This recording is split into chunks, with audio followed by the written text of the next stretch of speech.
Hi friends, welcome to my new another blog. আজকে আবারও একটা নতুন ভিডিও নিয়ে চলে এসেছি। আর ভিডিওটা ছিল তালের বড়া, সিম্পল প্রসেসিংয়ে কিভাবে তালের বড়া করবে।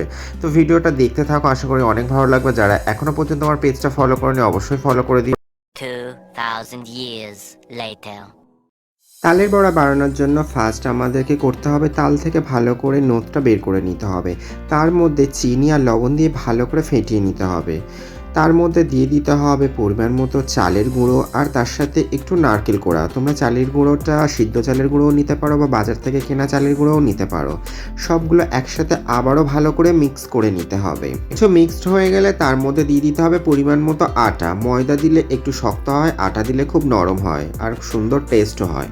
তালের বড়া করার জন্য আমি গ্যাসে তেল বসিয়ে দিয়েছি আর তেলটা ভীষণ পরিমাণে গরম করতে হবে। যা গরম হওয়ার সাথে সাথে ফেটিয়ে রাখা মিশ্রণটা বড়ার আকারে তেলের মধ্যে ছেড়ে দিতে হবে। আর মাথায় রাখতে হবে যখন তুমি তালের বড়াটা ছাড়বে যেন গ্যাসের ফ্লেমটা লো থাকে।